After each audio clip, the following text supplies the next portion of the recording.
Bag pack करते हुए उसके चेहरे पर हल्की सी स्माइल थी। निशा, जो कब से ये सब देख रही थी, वो सुहानी के पास बैठकर कहती है, तेरे गाल लाल क्यों हो रहे हैं? सुहानी कहती है, ये तू क्या कह रही है? निशा अपनी आंखें छोटी करके कहती है, मुझे सच बता, तू युवराज सर को लाइक करती है? निशा के सवाल से सुहानी हड़बड़ा जाती है और निशा को देखने लगती है, जो उसे ही घूर रही थी। युवराज क्लासरूम के बाहर खड़ा ये सब सुन रहा था। वो भी सुहानी का जवाब जानना चाहता था। क्या होगा सुहानी का जवाब? क्या अर्नव को कोई दिमागी बीमारी है या सच में वो साय की नजर में आ चुका है? निशा सुहानी के चेहरे के सामने हाथ हिलाते हुए कहती है, हेलो मैडम, तू होश में है ना? निशा के ऐसा करने से सुहानी होश में आती है और कहती है, क्या? निशा फिर से उसी टोन में कहती है, तेरे गाल लाल क्यों हो रहे हैं? तू ब्लश कर रही है ना? सुहानी इस बात को इग्नोर करते हुए कहती है, तू पागल है क्या? कुछ भी बोल रही है। निशा अपनी बात पर जोर देकर कहती है, मैंने कई बार देखा है, युवराज सर के सामने आते ही तू ब्लश करने लगती है। सुहानी शर्माते हुए कहती है, तेरी आंखें खराब हो गई हैं। सुहानी को शर्माते देख निशा कहती है, मुझे सच सच बता, तू युवराज सर को लाइक करती है? सुहानी कहती है, मुझे लगता है कि तुझे भी एक साइकियाट्रिस्ट की जरूरत है। निशा कहती है, मतलब तू लाइक करती है? सुहानी कहती है, वो हमारे प्रोफेसर हैं। निशा अपना मुंह बनाकर कहती है, वो कोई रेगुलर प्रोफेसर नहीं है, वो यहाँ की ट्रस्टी हैं। उन्हें पढ़ाना पसंद है, इसलिए कभी कभी पढ़ाने आ जाते हैं। सुहानी कुछ नहीं कहती। वो जानती थी कि निशा से बहस करने का कोई मतलब नहीं है, लेकिन निशा सुहानी को युवराज के नाम से छेड़ने लगती है और सुहानी उसे ठीक से कोई जवाब नहीं दे पाती। युवराज अभी भी क्लासरूम के बाहर खड़ा निशा और सुहानी की बातें सुन रहा था। उनकी बातें सुनकर वो थोड़ा सा मुस्कुराता है और वहां से चला जाता है। रात के 12 बजे थे। हमेशा की तरह पूरा शहर नींद के आगोश में समाया हुआ था। युवराज सुनसान रास्ते पर अकेला ही चल रहा था। उस सुनसान रास्ते में चलते हुए उसके दिमाग में केवल एक ही बात चल रही थी कि उसके पास सिर्फ 6 महीने बचे हैं। अगर वो इन 6 महीनों में खुद को बचाने के लिए कुछ नहीं कर पाया, तो वो साया हमेशा हमेशा के लिए उसे अपने साथ ले जाएगा। सालों पहले ही युवराज के जीने की चाहत खत्म हो गई थी। उसने खुद ही कई बार अपनी जान लेने की कोशिश की थी, लेकिन उस साय ने कभी युवराज को मरने नहीं दिया। अब तक युवराज बस उस वक्त का इंतजार कर रहा था जब वो साया खुद उसे मार दे। लेकिन पिछले कुछ महीनों से सब कुछ बदल गया था। युवराज अब जीना चाहता था और उसकी इस चाहत की वजह सुहानी थी। युवराज ये देखकर हैरान रह जाता है कि सुहानी उसे बचाने के लिए उस साय से भिड़ने के लिए भी तैयार है। सुहानी की इसी हिम्मत से अब युवराज भी उस साय से टक्कर लेने लगा था और अब तो उसे पता चल गया था कि जो लड़की उसे बचा सकती है वो जिंदा है और वो सुहानी ही है। लेकिन वो ये सोचकर मायूस भी था कि सुहानी की याददाश्त जा चुकी है। युवराज को अब फिर से सुहानी से मिलने का मन कर रहा था। वो अपनी घड़ी को देखता है, काफी देर हो चुकी थी। ये देखकर युवराज खुद से कहता है, नहीं, इस वक्त नहीं। लेकिन युवराज का मन नहीं मानता और उसके कदम अपने आप सुहानी के हॉस्टल की तरफ बढ़ जाते हैं। कुछ कदम चलने के बाद युवराज खुद को रोक लेता है। वो खुद से कहता है, ये मुझे क्या हो रहा है? मैं क्यों हर बार सुहानी की तरफ खिंचा चला जाता हूँ और क्यों मैं अभी भी खुद को उसके पास जाने से रोक नहीं पा रहा हूँ? यही सब सोचते हुए युवराज को पता भी नहीं चलता कि कब वो सुहानी के हॉस्टल पहुंच जाता है। वहां पहुंचकर जब युवराज की नजर सुहानी के कमरे की खिड़की पर जाती है तो युवराज की आंखें और गहरी हो जाती हैं। वो देखता है कि एक आदमी शॉल ओढ़े सुहानी के कमरे की खिड़की के बाहर खड़ा है और एकटक कमरे के अंदर देख रहा है। ये देखते ही युवराज की आंखें सिकुड़ जाती हैं। कुछ देर तक युवराज वैसे ही पेड़ की आड़ में उस आदमी को देखते रहता है। वो जानना चाहता था कि वो आदमी वहां क्या करने आया है। काफी देर तक वहां रुकने के बाद भी युवराज देखता है कि वो आदमी अपनी जगह से हिला भी नहीं था। वो बस कमरे के अंदर लगातार देख रहा था। युवराज को समझने में देर नहीं लगती कि ये आदमी सुहानी पर नजर रख रहा है। वो खुद से कहता है, ये कौन है? ये निशा पर नजर रख रहा है या सुहानी पर? कुछ देर तक उस आदमी को ऑब्जर्व करने के बाद युवराज धीरे से उसके पास जाता है और एक ही झटके में उसका शॉल खींच लेता है। युवराज के शॉल खींचते ही वो आदमी युवराज की तरफ मुड़ जाता है। अपने सामने युवराज को देखकर वो आदमी हक्का बक्का रह जाता है। उसकी आंखें डर से बड़ी हो जाती हैं और एक पल के लिए वो फ्रीज हो जाता है। अब उस आदमी का चेहरा युवराज की तरफ ही था। युवराज भी उसका चेहरा देख लेता है। वो आदमी 6 फीट का था, जिसका गेहुआ रंग था और उसने लूज पैंट शर्ट पहना हुआ था। उसकी आंखें अंदर धसी हुई थीं और आंखों के नीचे डार्क सर्कल थे। उसकी दाढ़ी मूंछ नॉर्मल से कुछ बड़ी थी और उसके कुछ बाल सफेद हो चुके थे।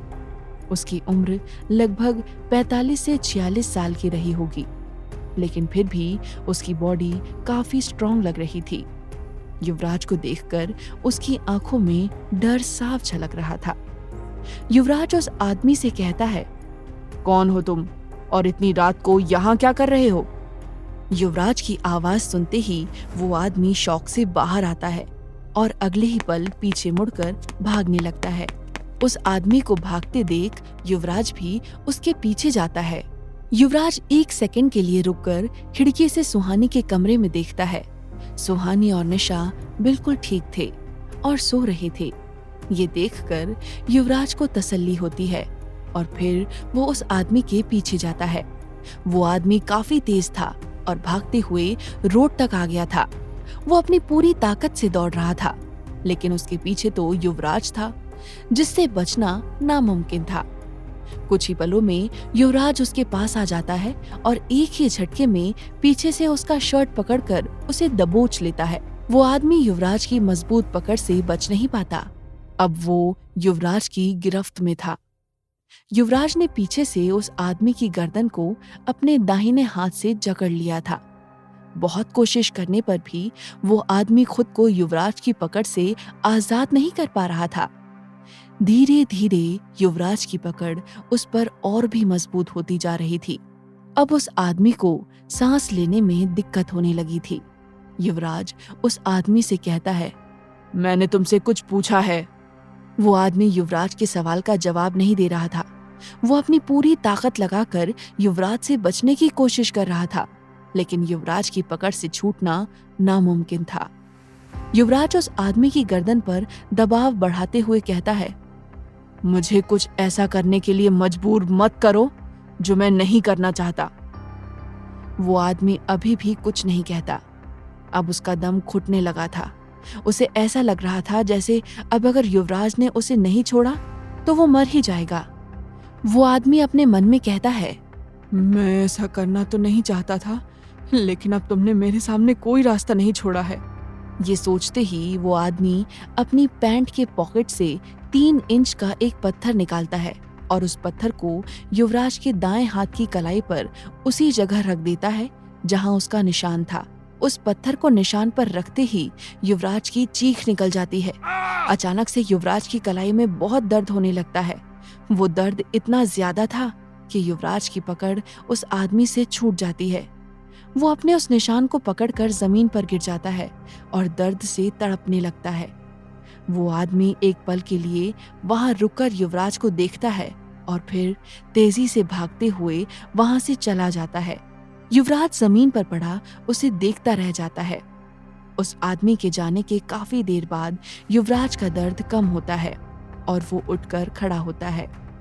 वो हैरानी से अपने निशान को देखता है और खुद से कहता है, कौन था वो जो मुझे इस हद तक चोट पहुंचा सकता है? वो सुहानी पर क्यों नजर रख रहा था? क्या वो जानता है कि सुहानी कौन है? और क्या वो ये भी जानता है कि मैं कौन हूँ? सुबह के 10 बजे थे। सुहानी एक बुक मार्केट में अपना कॉलेज बैग लिए घूम रही थी। वो एक एक बुक शॉप में जाकर किसी किताब के बारे में पूछ रही थी, लेकिन हर जगह उसके हाथ सिर्फ मायूसी ही लग रही थी। सुहानी अब इरिटेट हो गई थी। वो थक कर उस मार्केट से बाहर निकल ही रही थी, तभी उसकी नज़र मार्केट के आखिरी छोर के एक छोटे से बुक शॉप पर जाती है।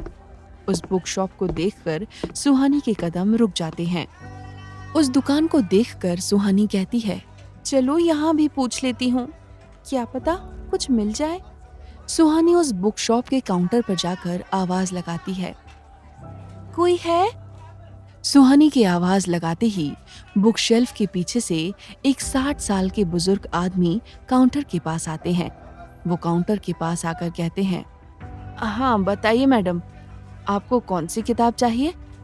सुहानी कहती है, अंकल क्या आपके पास शिमला के विशिंग वेल पर लिखी गई कोई बुक है? सुहानी का सवाल सुनकर वो बुजुर्ग उसे ऐसी नजर से देखते हैं जैसे सुहानी ने उनका टाइम वेस्ट कर दिया हो। वो बुजुर्ग बिना कुछ कहे वापस बुक शेल्फ की तरफ बढ़ जाते हैं। सुहानी शॉपकीपर के इस एटीट्यूड को देखकर कहती है, अजीब आदमी है। सुहानी कंफ्यूज होकर दुकान को देख ही रही थी, तभी उसे अपने पीछे से एक लड़की की आवाज सुनाई देती है, लगता है तुम्हें भी उस पुराने रोड वाले साये में कुछ ज्यादा ही इंटरेस्ट है। वो आवाज सुनकर सुहानी चौंक जाती है। वो फौरन पीछे मुड़ती है। वो देखती है कि उसके सामने ब्लैक जीन्स और ब्लैक टॉप में एक लड़की खड़ी थी। ये वही लड़की थी जिसने अर्नव की जान बचाई थी और काफी देर से सुहानी और युवराज पर नजर रख रही थी।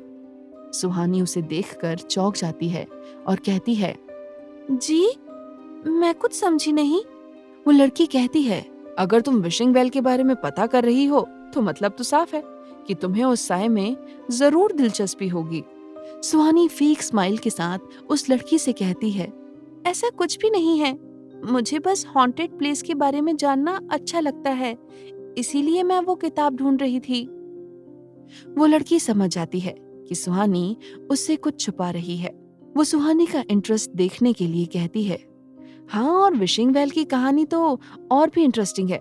200 साल पुरानी आत्मा और उसे किसी ने जागृत कर दिया एंड ऑल। सुहानी को उस लड़की की बातें सुनकर हैरानी हो रही थी। वो ये जानकर हैरान थी कि वो लड़की भी उस साये के बारे में काफी कुछ जानती है। सुहानी उससे कुछ इन्फॉर्मेशन निकालने का सोचती है। वो बड़ी चालाकी के साथ कहती है, क्या मजाक है ना, कोई मरे हुए इंसान को क्यों जागृत करेगा? वो लड़की कहती है, शायद कोई ऐसा काम करने के लिए जो एक इंसान नहीं कर सकता। सुहानी सीरियस हो जाती है और उस लड़की को सवालिया नजरों से देखने लगती है। सुहानी को लग रहा था कि शायद ये लड़की उसे विशिंग वेल के बारे में काफी कुछ बता सकती है, लेकिन सुहानी इस बात से अनजान थी कि वो लड़की किसी मकसद से उसके पास आई है। वो लड़की सुहानी से कहती है, वैसे तुमने मुझे अपना नाम तो बताया ही नहीं। सुहानी कहती है, मेरा नाम सुहानी है, और आपका? वो लड़की कहती है, मेरा नाम समायरा है। सुहानी कहती है, लगता है आपको भी उस साये की कहानी में काफी दिलचस्पी है। समायरा कहती है, तो क्या तुम्हें ये सब सिर्फ एक कहानी लगती है? ये कहते हुए समायरा की आंखें और भी गहरी हो जाती हैं। वो आगे कहती है, अगर मैं तुमसे कहूं कि वो सिर्फ कहानी नहीं है तो? और अगर मैंने उस साये को खुद देखा है तो? ये सुनकर सुहानी चौंक जाती है और सवालिया नजरों से समायरा को देखने लगती है। आखिर कौन है समायरा और वो किस मकसद से सुहानी के पास आई है? आगे की कहानी जानने के लिए देखें अगला एपिसोड सिर्फ पॉकेट FM के YouTube चैनल पर, और साया अ कर्स्ड लव स्टोरी के सारे एपिसोड्स को सुनने के लिए डिस्क्रिप्शन में दी लिंक से डाउनलोड करें पॉकेट FM ऐप।